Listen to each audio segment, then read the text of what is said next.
All right, everybody. Happy Memorial Day, I suppose. Using the flag to, I guess, celebrate the holiday. This live stream is kind of dedicated to us folks out there trying to change the world and who, like myself, find themselves getting discouraged because you just don't see change happening fast enough and you don't see people perking up to the information you're trying to provide. You don't see people rallying around the ideas that you're trying to put forward. I was doing some math and just off the top of my head, some math. And I thought, there's 350 million people in the United States alone. And of that 350 million, you've got a huge swath of people that are not politically active, don't care what's going on, don't pay attention to anything. And then you've got people that are paying attention to extreme propaganda from the absolute right wing. And then you've got people that are literally kind of trapped in this fake centrism that is really center right. There is no such thing as centrism because that would require a balancing side on the left. And there is no left, meaningful left in this country. 350 million Americans.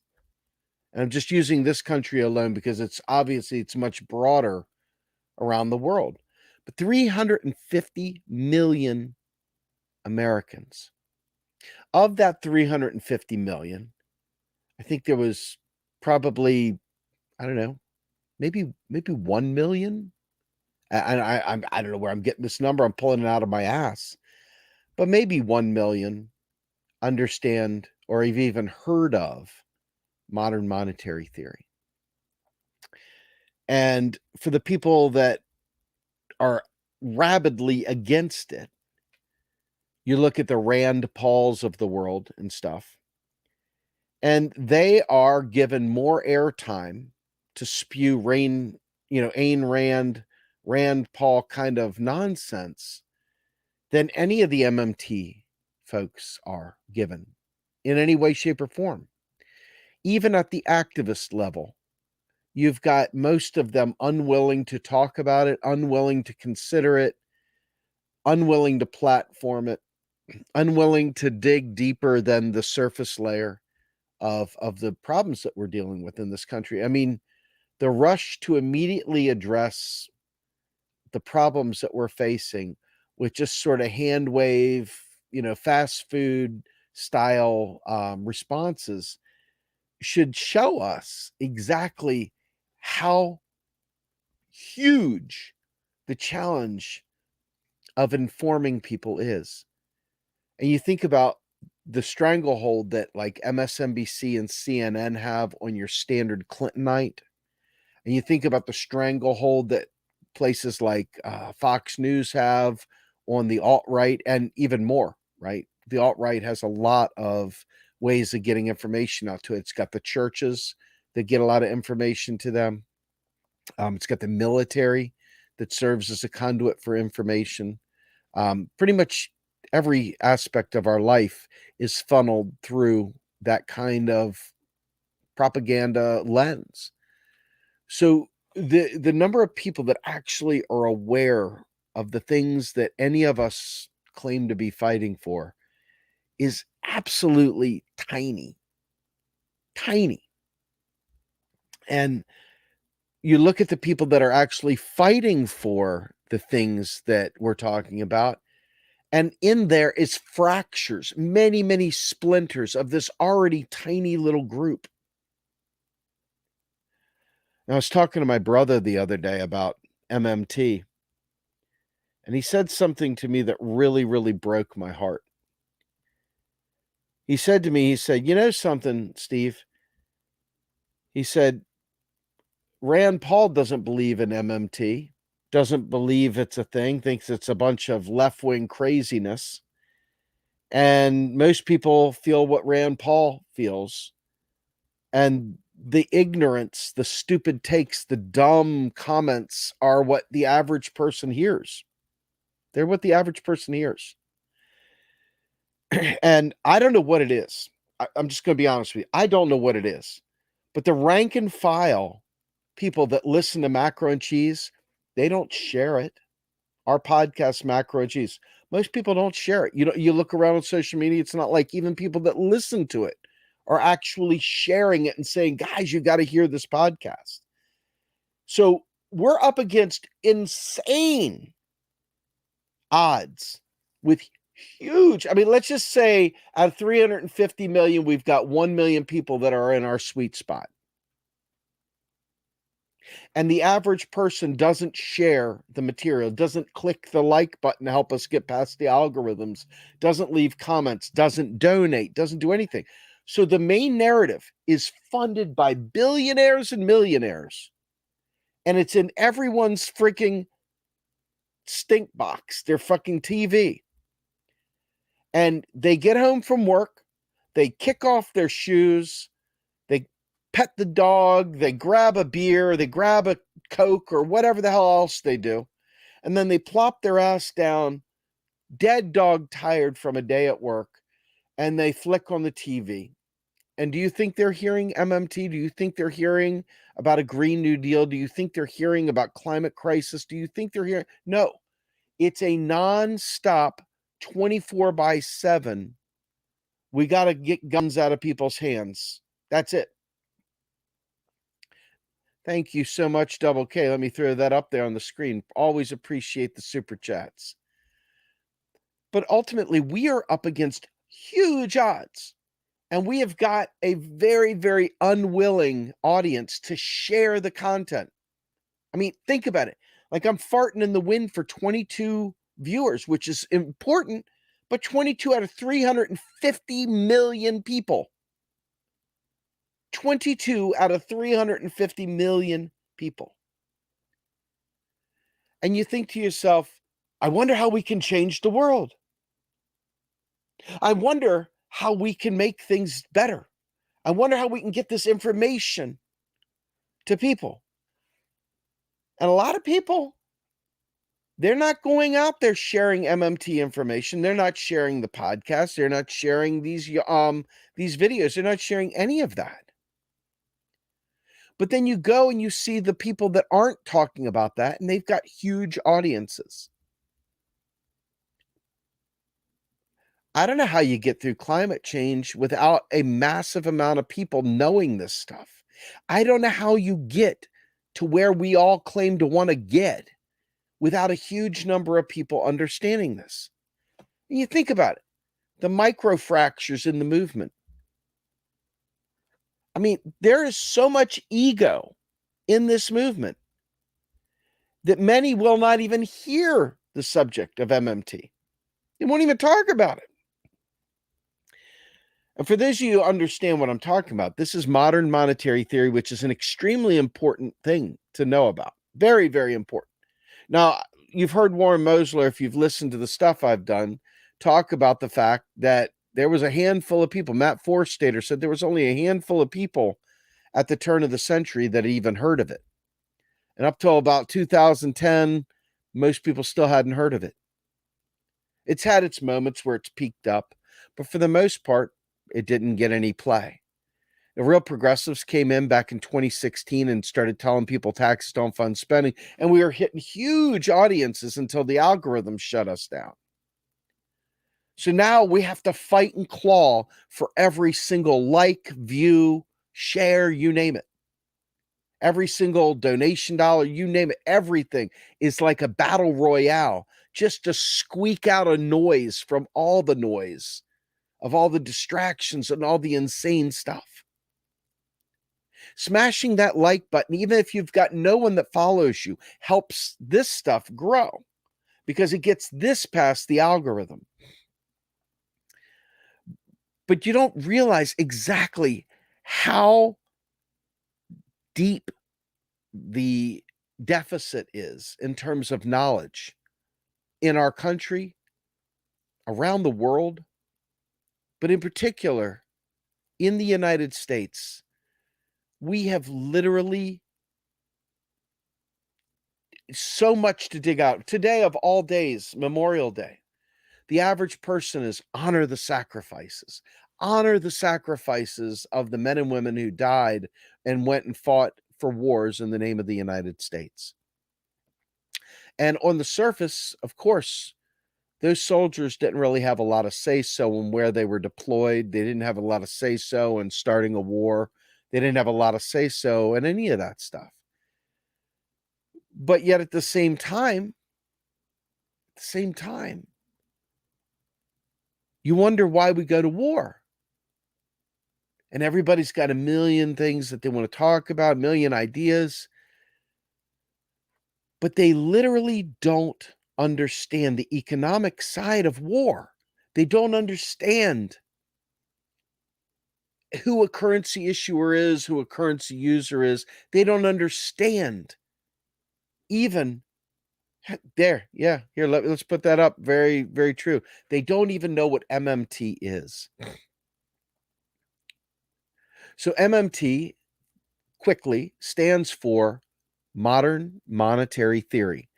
And modern monetary theory is a description, literally, of how our finance system, our economic system works, period. Not just ours, but literally all fiat systems work.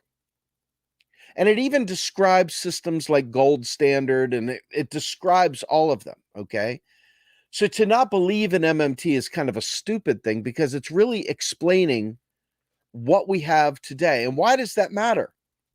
Because imagine if somebody hands you a gun and you've got it pointed at your forehead and you keep trying to, and you're like, wait a minute, how do I pull the trigger? Do I push against it with my thumb? How do I do this? That's what we're doing with the economy today. But with an MMT lens, the person comes and says, well, hold on. In order to shoot that gun, you would turn the gun so it's pointing that direction and you pull back on the trigger. But we don't need any guns because we don't need to be killing people. So let's just set that down over here and be good, right? But people, oh, well, if it's just the same as it is today, why do I need to know MMT? Well, because today, you, not you, but you, collectively you, believe a lot of things that just ain't so. And because you believe things that just ain't so, you propagate those lies to people, explaining things that just ain't so. And you build your entire political ideology on things that just ain't so. And you start fighting battles with people that just ain't so. They're fake battles. They're fraudulent battles. They're not real. And so you put these fake battles in front of organizing around things that are real. Because people don't understand. And you got a couple problems with this. Number one, United States government creates money every time it spends. It literally never prints money. Let's start there. Huge deal, because the radical libertarian strain likes to use the term printing money. Because what does it do? When you say printing money, what does it do to most people? It makes you immediately believe in hyperinflation. It literally makes you think, oh, they're printing money. It must mean hyperinflation. But that's the stupid shit, right? That's the dodo bird version of the world. And that's the world that most of our friends and family and politicians and media pundits all subscribe to. Okay? Everyone believes this insanity, this stupidity is literally the law of the land because that's what people believe. Thank you, Donald James. I'm showing that. And thank you, of course, Virginia from New York. Another nice donation. Thank you so much. But I want to explain this to you because until we get people to understand this, they are always going. I was watching one of the headline activists out there talking about MMT, not even talking about MMT, literally talking about the military, and says, well, if we could just cut the military, then suddenly we could have high-speed rail and we could deal with the Green New Deal and we could do all this stuff. But this plays into the same idiocy of the printing money thing. Because as long as you believe we have to cut the military, now don't get me wrong, we need to cut the military, but for totally different reasons. But as long as you believe we have to cut the military before we can have Medicare for all, before we can get rid of student debt, as long as you believe that, you have played right into the right wing's hands. You're a tool, a stooge for the right wing. And you don't even realize it. You think, my God, of course it's a great thing. Of course, ending the military and cutting the military budget is a good thing. And it is. But it in and of itself does not prevent us from buying anything we need. Healthcare wise, pharmaceutical wise, student debt wise, free college wise, you name it. It doesn't impact any of it. The United States government spends money into the economy, and then it taxes money out of the economy. It's always new money in, and it's always money destroyed, taken out. Always that. And it's always this nonstop circuit. It's always that, always that. So there is no such thing as printing money. They don't just go, hey, yo, can you load up about 20 pallets of bills over there? It doesn't happen. It never happens. It doesn't happen that way. And anyone that says they're printing money is literally feeding the 349 million that think that the country is broke, that think it's like it's your own household budget, that the country, whatever can the country do? The government is broke. It can't afford to do things for us. It can't afford to do nice things. Can't afford to deal with the environment. Can't afford to deal with healthcare. But it can always go to war. And that's the next step. How come we always can find money for war, but we can't find it for schools? How come we can always find money for war, but we can't find it for healthcare? How come we always find money for war, but we can't find it for basic needs for the American people? How come Social Security is bankrupt, but we can always find money for war? See, this is the thing that everybody says. It's like they're so close. They're like, here it is. If they just take that one more step, they'll get it, but they don't. They just stop there and go, oh, the country's broke. We got to raise taxes. However, are we going to afford these things? Republicans raided the Social Security Trust Fund. However, are we going to pay for Social Security? Oh, no. Oh, my God. And this is the narrative, and it's beaten into your skull cap every day through the mainstream media. Every single day, that bitter pill is sitting there shoved right in. And the truth is that 1 million people of woke people that get economics, people that understand the interconnection of all these things, and 1 million might be a lot more than it is. Might be a lot less than that. I know for a fact that 30 million people used to hear a month that this was going on from real progressives until Facebook algorithms kind of shut the door on that. But now here we are in the year of 2022, and now we're left and reduced to begging and pleading. This isn't infotainment. I don't do this for infotainment. I do this because I'm begging and pleading with you to activate for this modern monetary theory lens so that folks like myself, look, I'm an unabashed socialist, okay? But I'm not the kind that just ignorantly spouts off things about commodity money because I just can't find the truth. The truth is there. I'm an MMT-informed leftist. Okay, I want to call myself a Marxist. I want to call myself a socialist, a communist, whatever. But the problem is that if you don't understand economics and you go and you throw Marx, Capital volumes 1, 2, 3 at me, like you know something, but yet at the same time, you're not understanding how the financial system actually works so that we have the power to control and fix that and change that and eradicate the stranglehold that capitalism has on us. Well, I mean, if you just hold on for dear life to what Karl Marx said over 150 years ago about commodity money when we in fact live in a free world, you're not being a good Marxist, because Marx would tell you, hey, I use the scientific method. The scientific method examines what is. So if somebody's going back to the old volumes 1, 2, 3 of Marx and Capital, and they're not listening to what's happening with the fiat system we have today, if they don't understand this, they're not being good Marxists, because Marx, not Steve Grumbine, but Karl Marx himself championed a scientific method.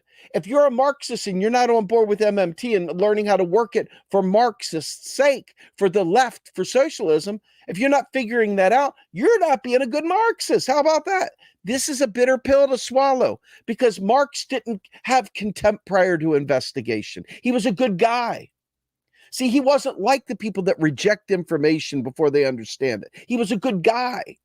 He dug in and researched because he was a good guy. Good people research things, and then they change with new knowledge. They don't hold on to something like a religion, a belief, a false belief, because they're too insecure to handle new information. No, good people literally grow with new information. And that's what Marx did. And that's what Marx would tell you today if you're a socialist. You need to understand how the currency works so that you can get your theory correct, so you can understand how to make systems work for the people, for the working class.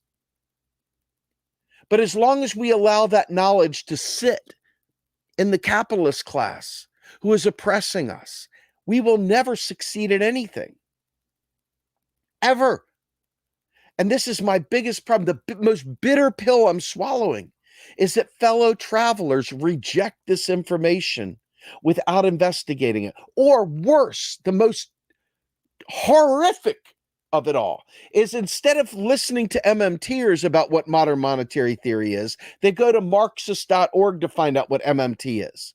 And when I read that, as somebody that follows this stuff, I'm mortified at how they bastardize MMT. I'm mortified, disgusted, and so depressed over the misrepresentations. It's vile how badly they screw it up.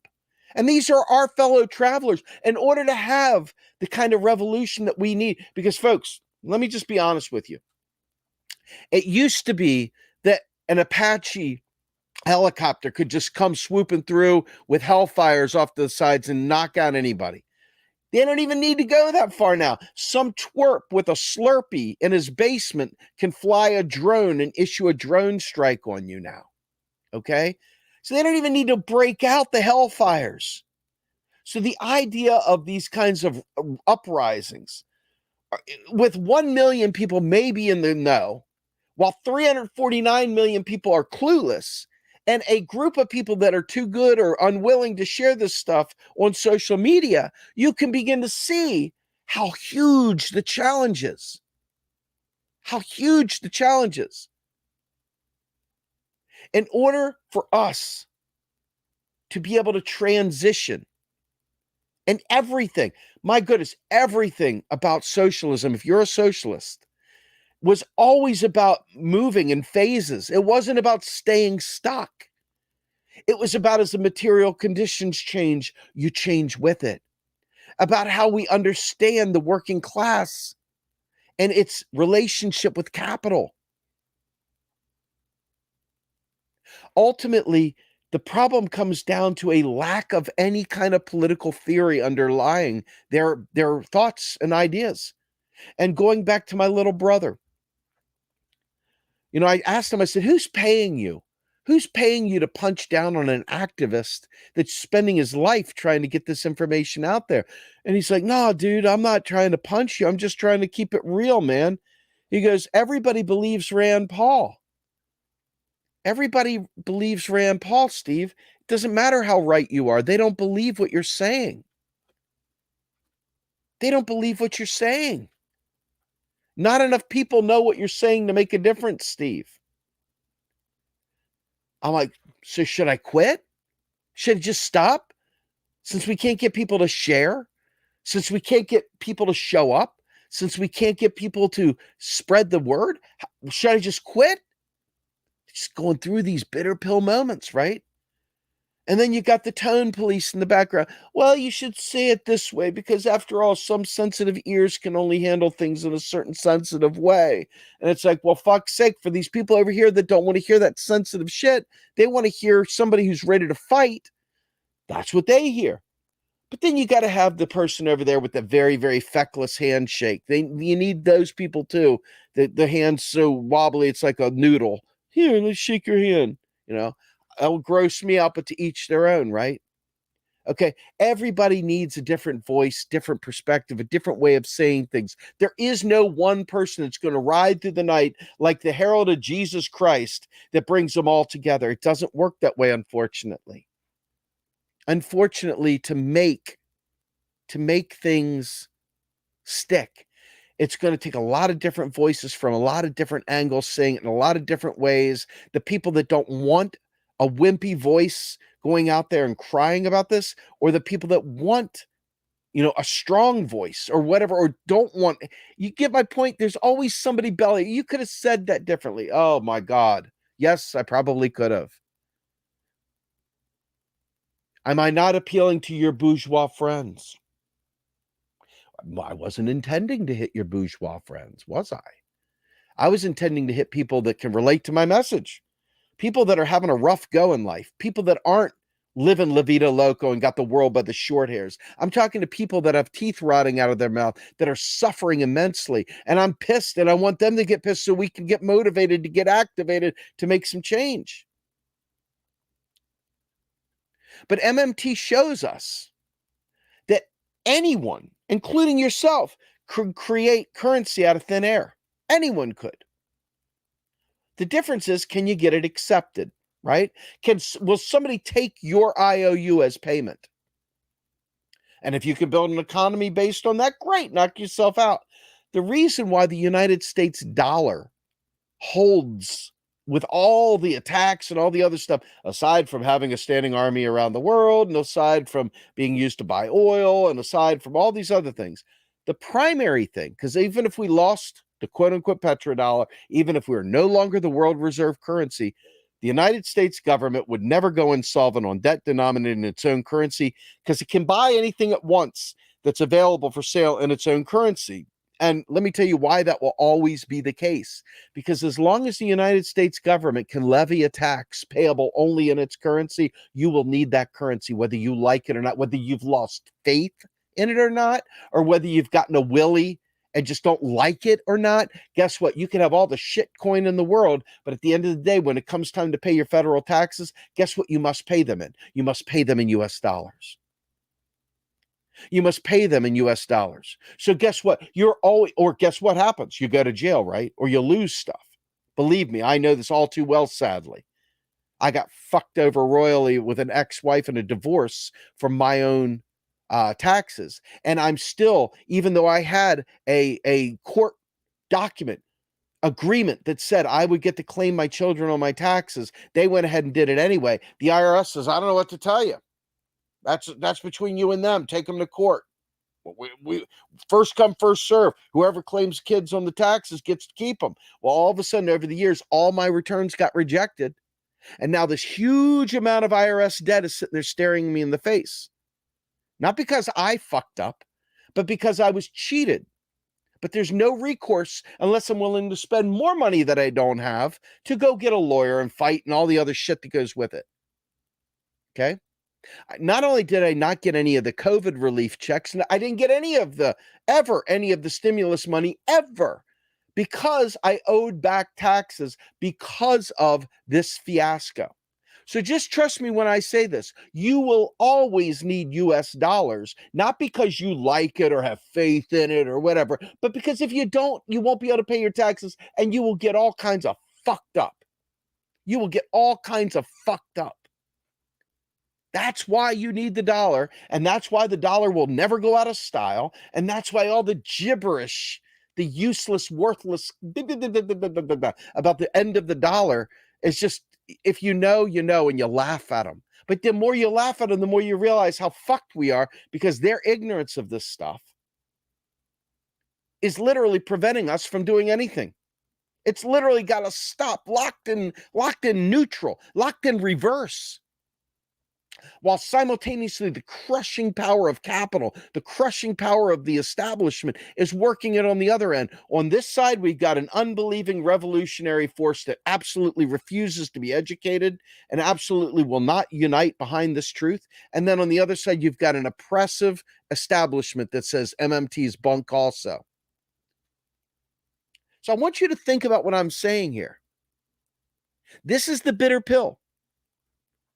It's not enough to be right, because God damn it, I'm right. It's not enough to be able to articulate it, because I can articulate it. We need massive numbers to be able to make a dent. We need to be doing a march, but not with the intention of going home for supper. Supper's for, losers. Dinner's for winners. Okay, we're gonna have dinner tonight, baby, but we're gonna have dinner at the march because we're not leaving. We're occupying.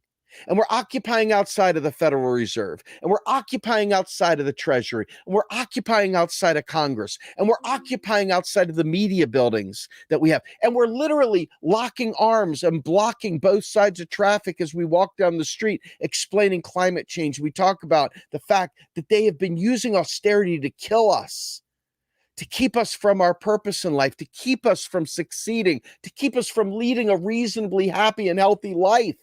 They're literally blinding us with lies, so we believe the lies, and then we perpetuate the lies. Modern monetary theory cuts through the red and blue bullshit. All this Republican shit goes out the window. All this Democrat shit goes right the fuck out the window. And the fight that they're having, you realize how silly it is. It's not even a pitch battle. It's useless. It's ignorance. So once we get to that point and we realize how tall a hill we're up, we're looking up. I imagine, if you can think about the fight we're in for, if you've ever watched some of them really, really challenging fishing videos out there where the guys are on the big ship or the rescue ships and they're riding in choppy waves, and when the nose of the thing goes down and you look up and there's a huge wave coming at them, that's what we're facing. That's what we're facing. We're facing that wave every day. We're facing a crushing tidal wave every day of disinformation, of apathetic people, of people that are extraordinarily exhausted, of people that have a religious bent to ignoring fiat currency because their religion of Marx. And by the way, I love Marx. Let's be crystal clear. I don't love religious zealots, though, that don't understand that Marx wrote this stuff during a time of commodity money, during a time where things weren't as they are today. And because he gives you historical and dialectical materialism, he tells you he uses a scientific method. So that means that he changed with the times. If he were alive today, he would be slapping people that are literally not getting the fact that, hey, we aren't on commodity money anymore. Sorry, Charlie, we're not dealing with commodity money anymore. Doesn't exist. It's not the way it is. We're on to fiat now. So let's modify our scientific angle to this, and let's start doing it the Marxist way, which is change, science, scientific approach, not a religious approach where he says something about Marx that I disagree with. No, I'm a Marxist, and I'm telling you, Marx would change with the times. That's not against Marx, it's against your religion. And that's not Marx. Your religion's not Marx. That's man-made. That's your thing. I can't expand to fiat. I got to live in commodity. So this whole thing I'm thinking of, it ain't real because it violates what he wrote 150 years ago.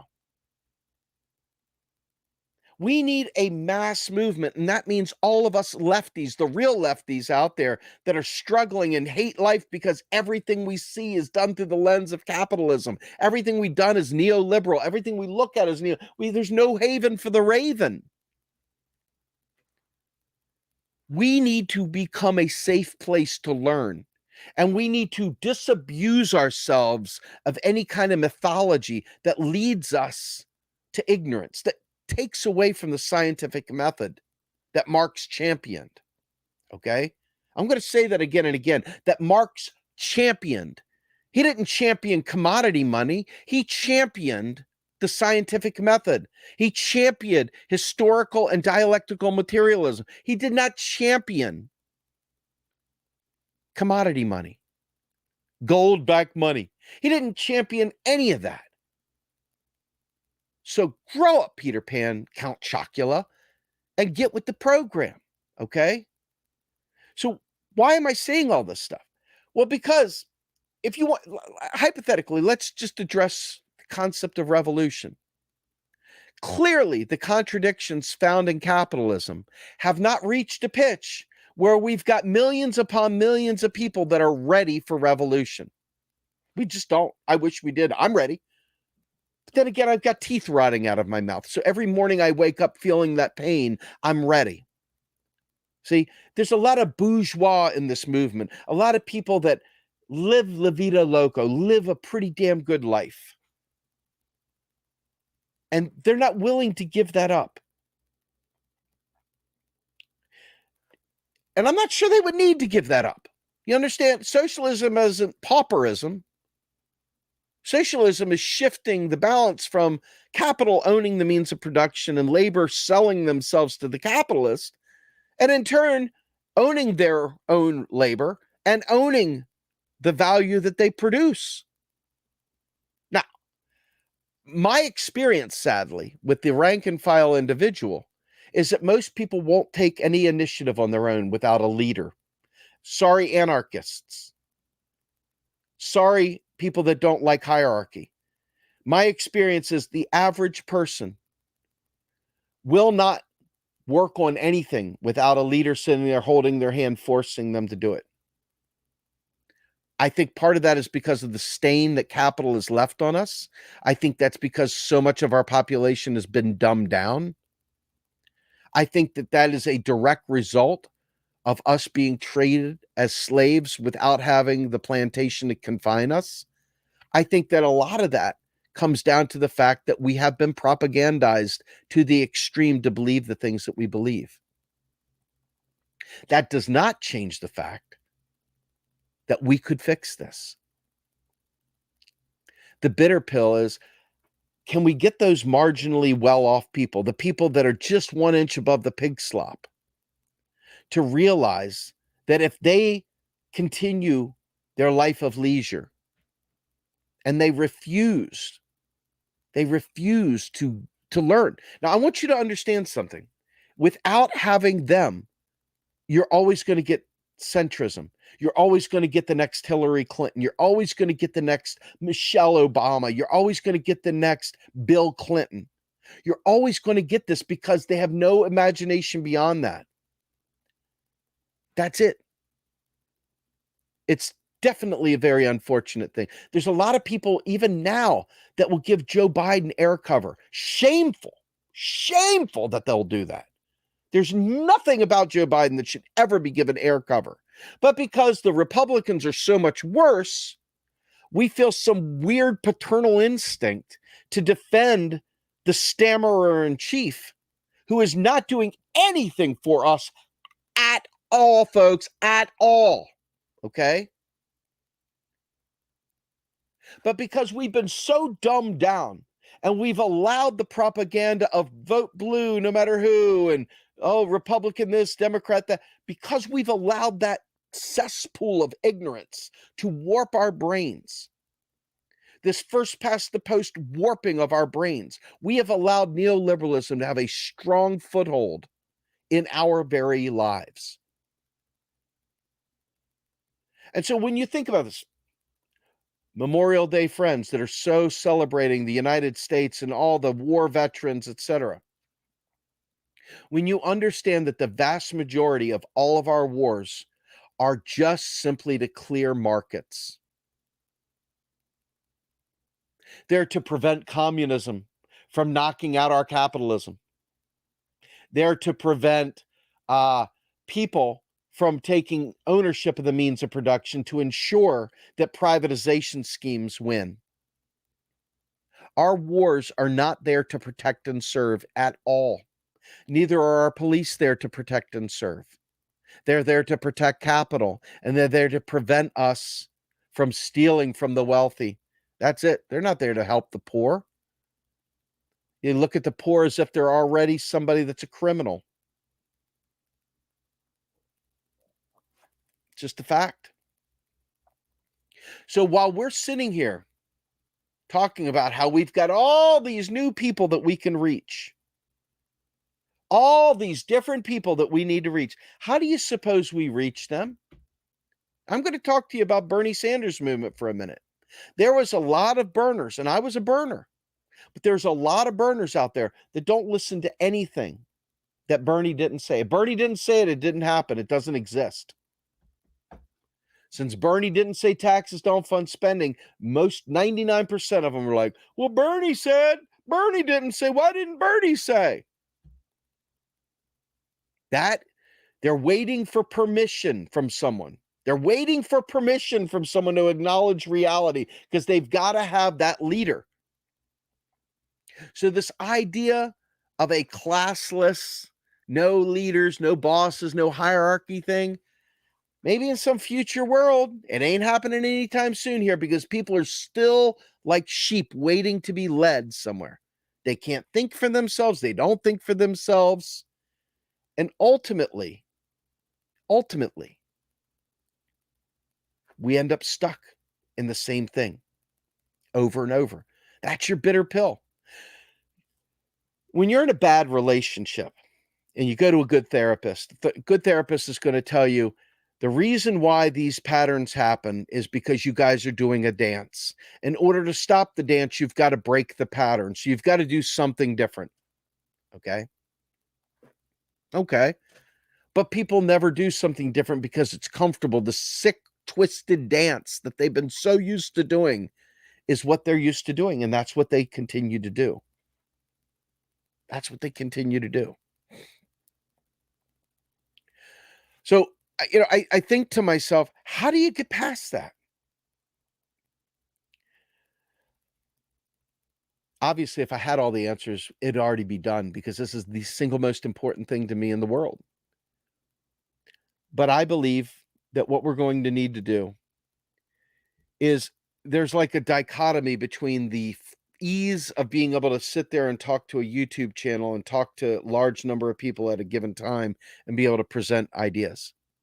But then there has to be the follow-up, and there has to be local organizing, local chapters of Real Progressives is what I'm hoping we'll be able to do, where we can do book clubs, teach each other, give each other encouragement, go out into our communities where people already trust us, they've seen us, they know us, and be able to talk about these things at, over coffee or over, a backyard swimming or whatever, a barbecue or just door knocking. I don't know. But ultimately, we have to be able to create those kinds of things, those chapters. Chapters are going to be where we're able to make the impact that we need to make. But again, one of the major problems in the bitter pill, and the reason why we call this the bitter pill today, okay? The average people, they will not make this a priority.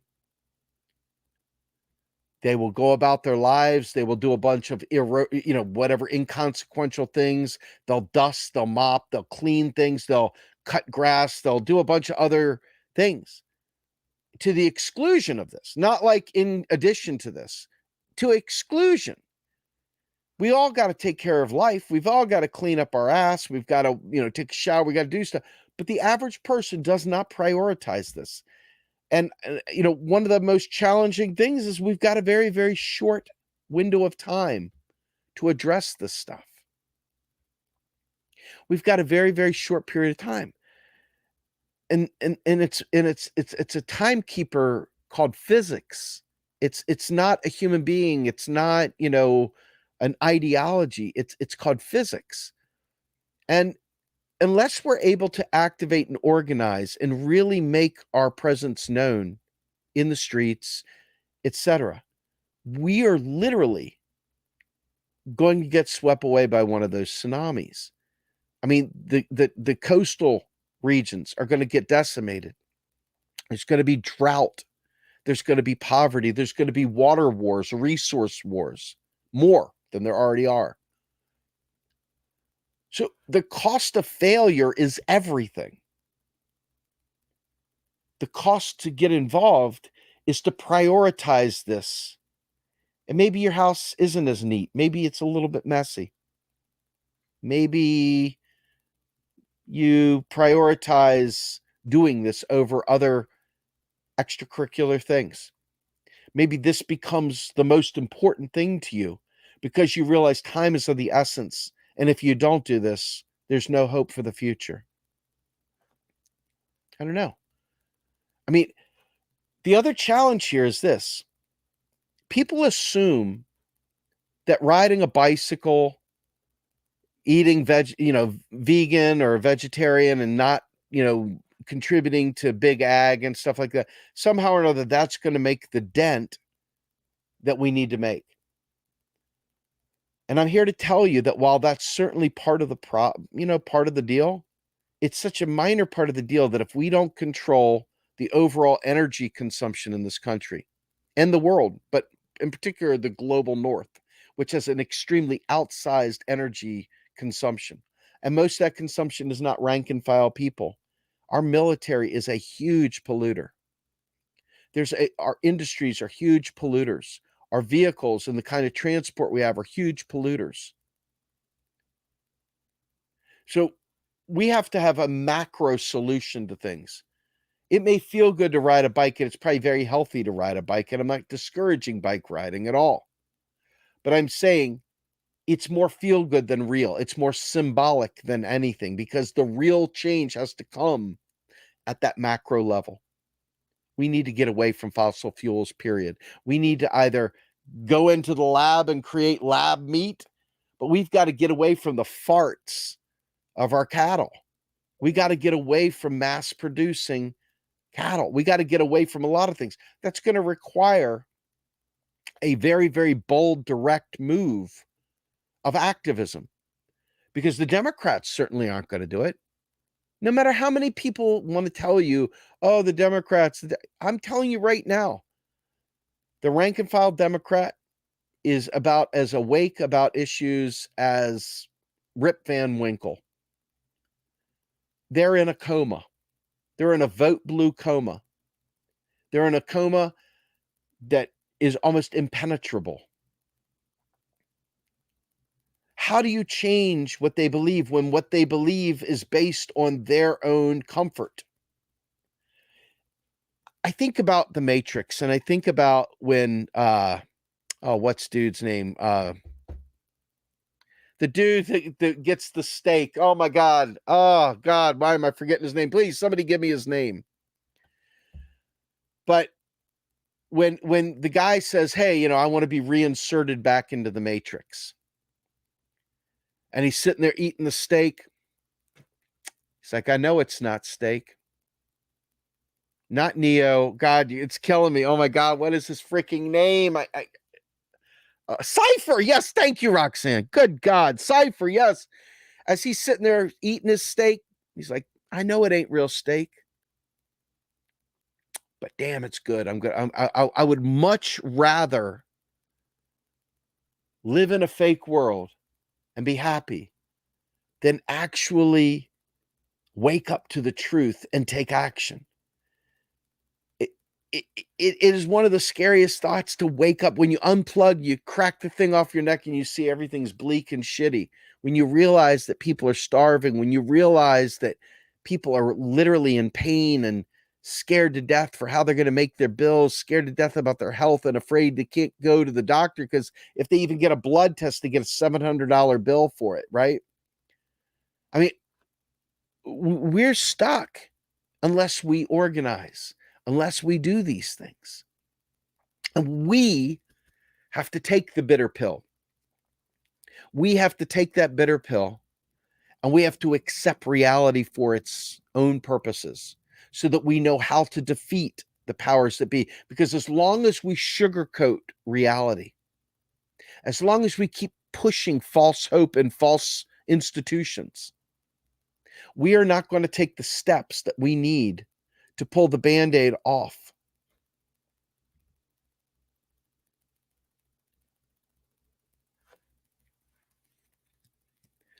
I think to myself, why do we always fall back in the comfort zone?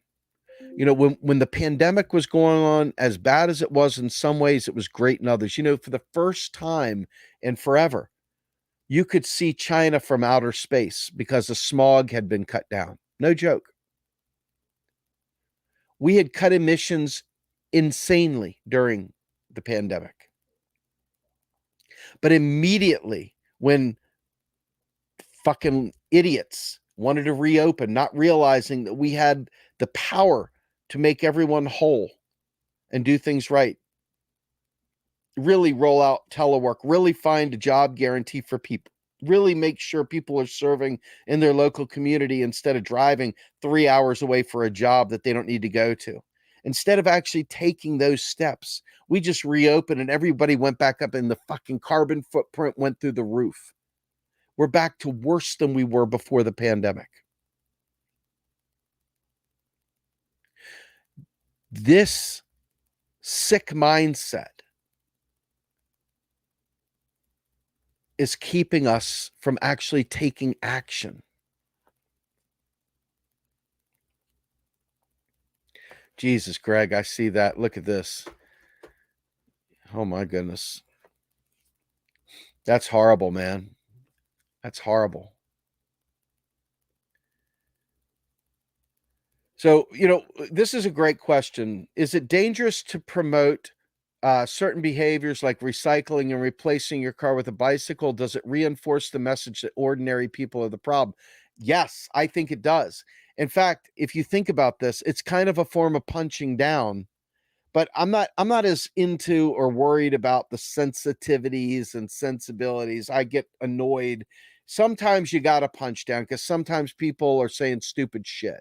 Okay. But the fact is that we keep thinking that we can just fix it. And when it doesn't work out, we stop. But the truth is that it's the system. It's the big picture that is killing us. It's not individuals not riding bicycles or not eating vegan or whatever. And, it's very, very troubling. Very, very troubling. Because in order for us to get that word out, we either have to have a hierarchy where people believe somebody, or we have to have a group understanding of class struggle, an understanding of the environment, an understanding of everything else that's going on. And I don't know how you have either. Right now, society is geared for leaders. And sadly, many of the people that are headline activists are busy worrying about their little piece of turf. Okay. They're not willing to admit they don't know something because that might knock them down a peg in the pecking order. So, defeating nihilism, which is the give up strategy that turns people into libertarians and just all about themselves, and the whole doomerism on one side, and on the other side, collectively educating one another and building that kind of true, honest to God vanguard that takes on these issues and doesn't back away and doesn't ignore reality. I tell a lot of my friends that are very electorally driven, show me where your electoralism has won for us. I vote. Crystal clear. I vote. Show me where that voting is, show me where voting has ever won you anything. Again, seriously, just being honest, show me. And I'm not saying don't, because I vote. So I'm crystal clear in this. I'm telling you, literally vote. But I'm telling you right now, if you keep waiting for a political party to tell you it's okay, and they keep putting up these shit candidates, these trash, garbage, right-wing Democrats that you're forced to vote for, aka Joe Biden, as long as you continue to believe that that's the end of the game, I voted, and therefore, the problem is that we get caught in this Democrat versus Republican thing, and then everything comes to a stop. Because the party doesn't let insurgents have a say. The party doesn't let anyone have anything to say. If getting Democrats elected was going to get climate change fixed, it'd already be done because they had a supermajority and nothing got done. Nothing got done, by the way. Not a damn thing. Not $2,000 checks, not Medicare for all, not a Green New Deal, not Build Back Better, not shit. But now all of a sudden we're funneling money to Ukraine. And this is not a statement about Ukraine. The point is we don't have enough money to take care of what we had said we needed to take care of in this country, but we're out there funneling money over there because we're starting in a proxy war with Russia right now. Which of us was pro-war? I missed that memo when the votes came out. I missed that memo. Why are we constantly going around the world blowing shit up? Did you vote for that? Is that what your vote was supposed to do? Yeah, no minimum wage increase, student debt relief. Oh my God. The idea that Joe Biden right now could eliminate student debt with a keystroke, with a pen stroke, whatever, and he's not doing, he's tinkering around the edges with 10,000 here, 10,000 there, whatever. That's not meaningful help. Ruth Bader Ginsburg could have retired under Obama's watch, didn't, allowed the right wing to take over, even with a supermajority, Democrats. And what happened? We end up getting a conservative court. Obama literally had a supermajority. Joe Biden literally could have stacked the court right now. He didn't do that. Why not? Why not? Why didn't Joe Biden stack the court? If this, RBG, if this whole, Roe versus Wade thing was going to be some concern, why didn't he stack the court when he had the opportunity? Any kind of effort to really, really show that they were serious about any of the things that we're talking about, didn't do any of them. None of them. Zero. Zip, zero, zilch. And so electoralism becomes this panacea. It becomes like a sugar pill. You feel like you've done something, but nothing changed. Then again, Joe Biden told you nothing would fundamentally change. So let's clear this up for all of us to understand. Number one, I'm not telling you not to vote. I'm telling you to vote. So let's get that over here. But the next part is I'm telling you point blank that if we don't organize collectively outside of that process, they will co-opt everything that we do and they will kill it, as they've done Jesse Jackson, as they did with Bernie Sanders, as they've done with Occupy Wall Street. Everything dies once it starts cuddling in, once it starts becoming part of the mainstream. They fucking roll it in and then they kill it. They kill it. And time's ticking. Most of the candidates that I see running for office couldn't econ their way out of a paper bag. They're dumb as a box of rocks, dull as spoons. They're like carving turkeys with sporks. That's how dumb the candidates we've got running for office in this country are. How do we get that vote to matter? The only way I know is to organize outside the party and say, we're not letting you off the hook. We're going to keep making you a superstar for all the wrong reasons until you step up and do the bidding of the people that voted for you. Period. Period. There's no time for a third party. So I hate to break it to y'all, but with 8 years, you've got to do an awful lot. Project manager timelines tell you that ain't happening. I'm serious. If you want to think about it, do a timeline. You got 8 years. Within the 8 years, show me how your third party gets elected, takes over all of Congress and the Senate, takes over the White House, and gets us a Green New Deal, saves us from climate change, etc. If you can't do that, I'm willing to help you shut up about it. I'm willing to help you. I'm willing to try to convince you otherwise to stop saying things that distract from us addressing the 8-year window we have. 8 years. 8 years. 8 years.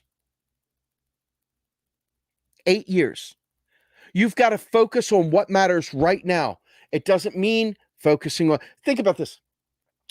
Every 2, 4, 6 years, there's a candidate. Let's do this together so we don't have any confusion.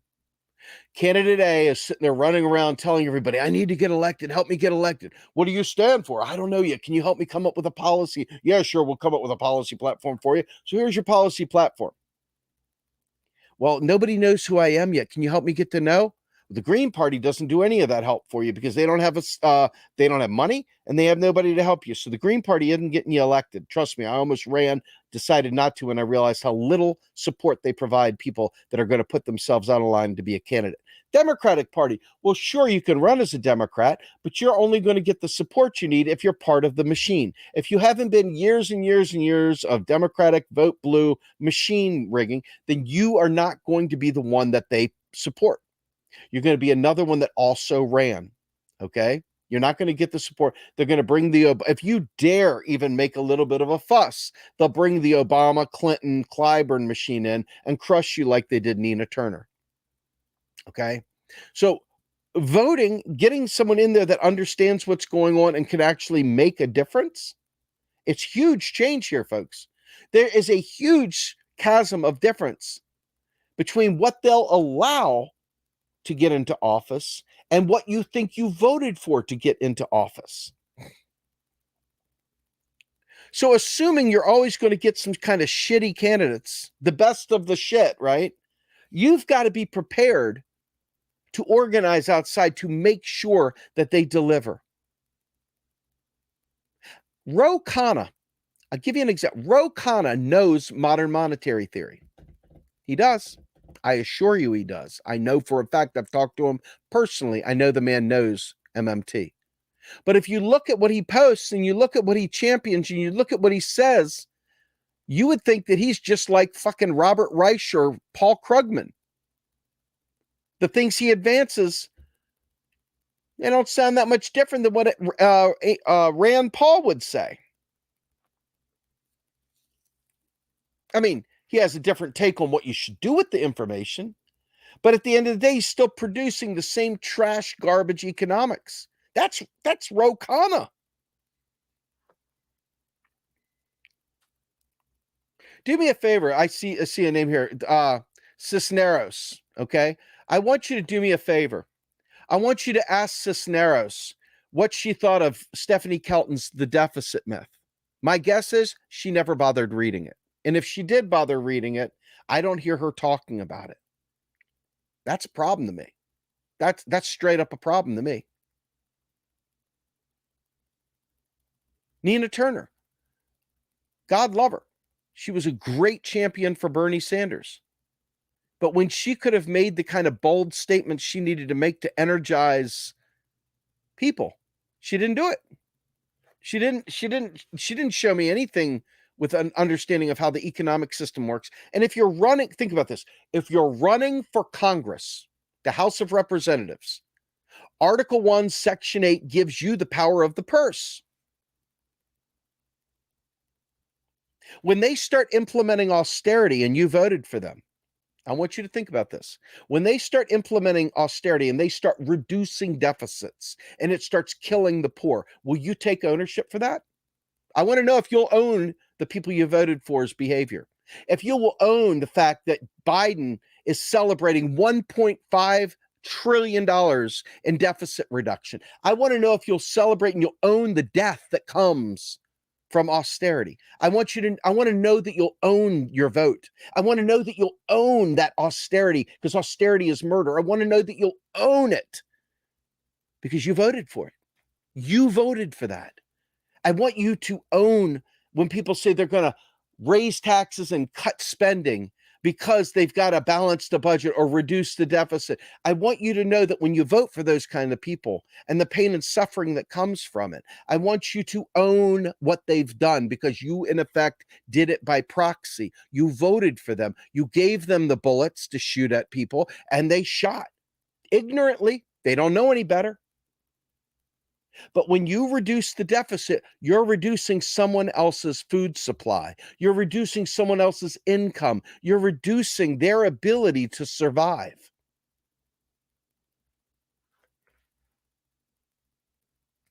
Am I making this up? I don't think so. I've been consistent from day one. Every time we get excited for a 2-year window, the excitement goes up for a minute. We have an election, and then everybody goes back to brunch. They stop organizing because this is what we're dealing with. And one of the other things, because we are not bold and proud and out there demanding in these town halls, talking to them about MMT, getting the word out to ensure that they don't sit there and impose right-wing economics on us in the name of being a good liberal. How many times have you seen Democrats in particular bragging about reducing the deficit, bragging about being the adults in the room? I want you to think about it because they aren't listening to anything. And austerity, I swear to God, is the most important thing. We see guns, guns scare us, guns, you hear the noise, bang, bang, bang. You see people bleeding, it equals death. 20 dead here, 20 dead there. How many more die from spending cuts? How many more people die from poverty? How many people die from lack of health care? That is a bullet, whether you accept that or not. It is a bullet of war, a weapon of war. It's a weapon of war. When they reduce spending, that is a weapon of war. They are committing class war against the poor. Once again, war, murder, death.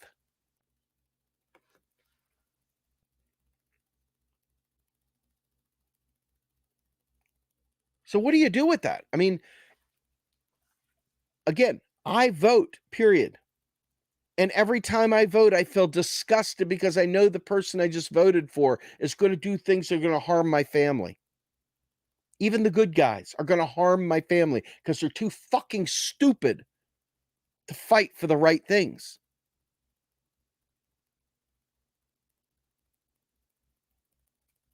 Where are the squad right now talking about a Green New Deal? We've got 8 years. Where are they? Why are they not talking about a Green New Deal? Why are they not every single day talking about it?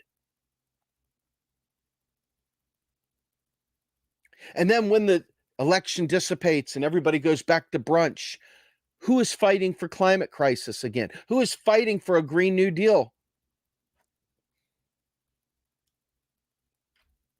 Every time they get elected, they go back to brunch.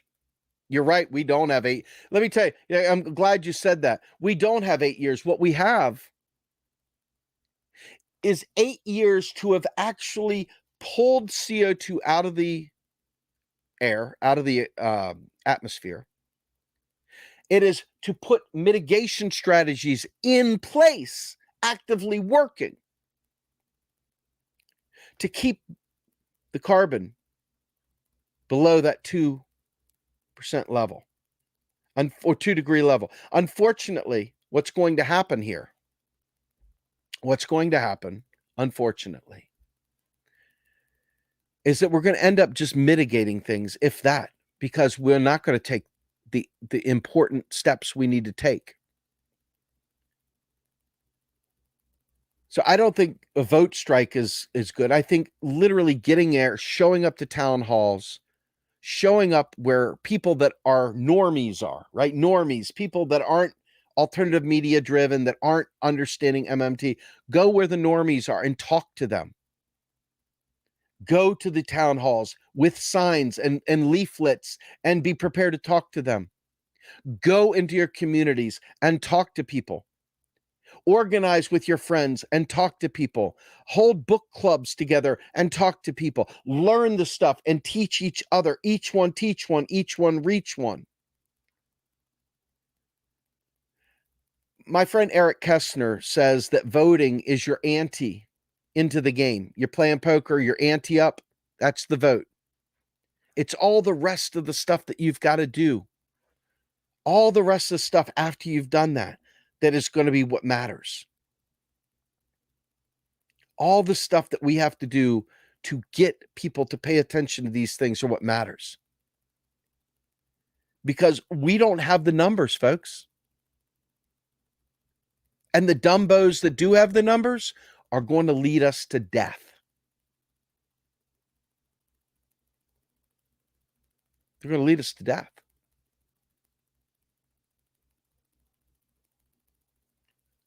They're going to lead us to death.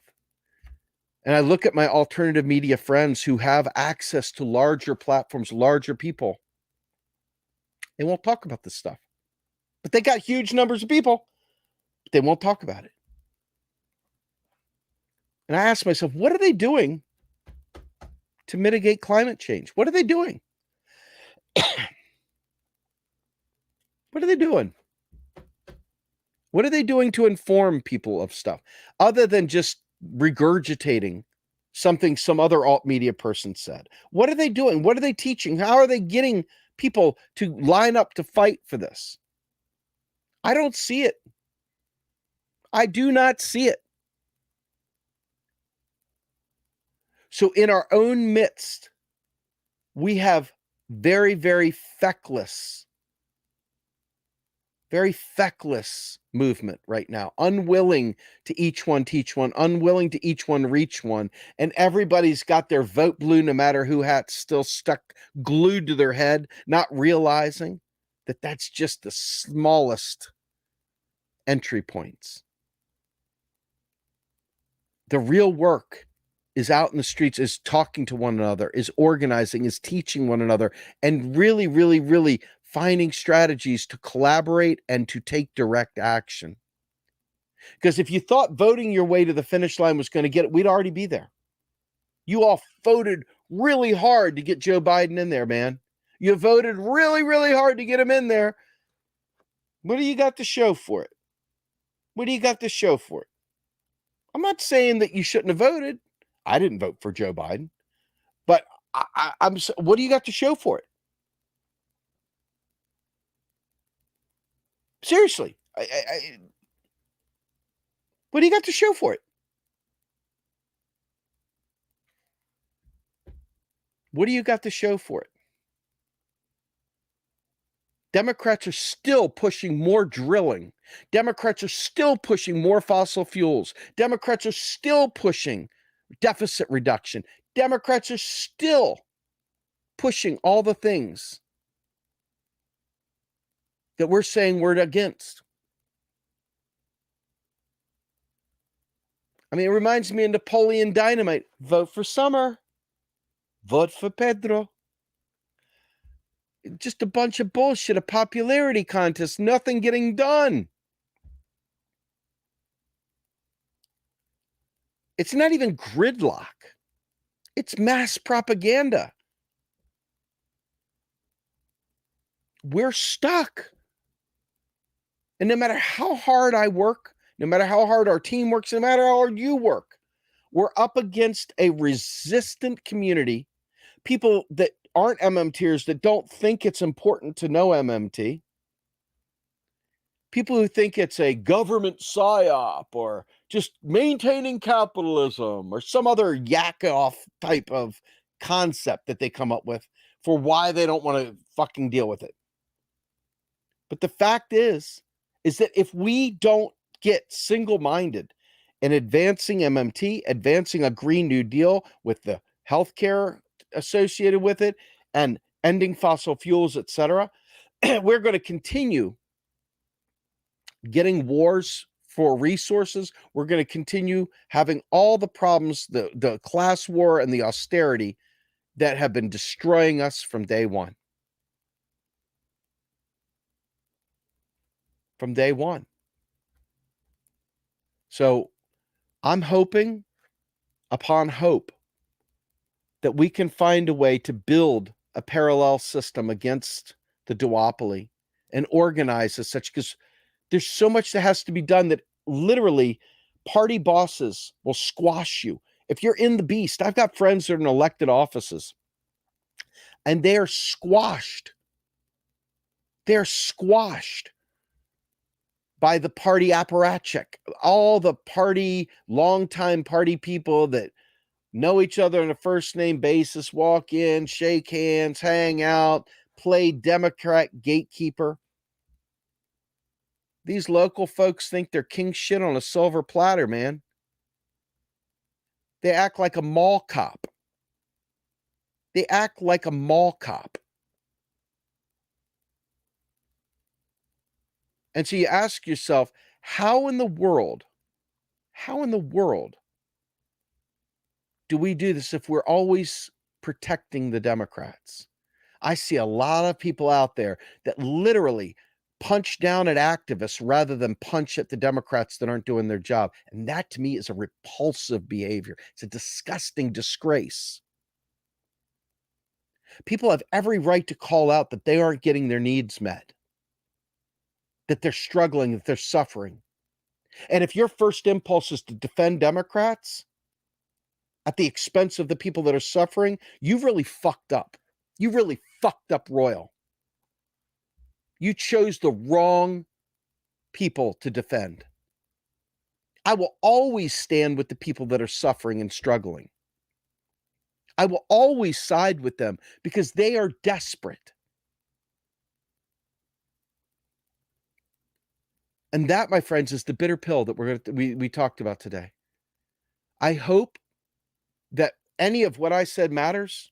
I hope any of what I've said sticks.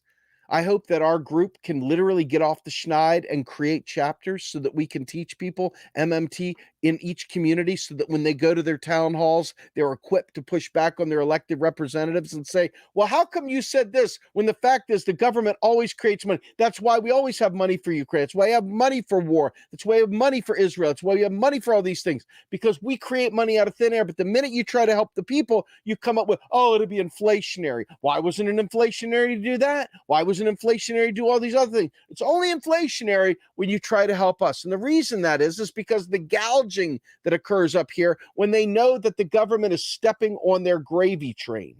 When the government is stepping on their gravy train.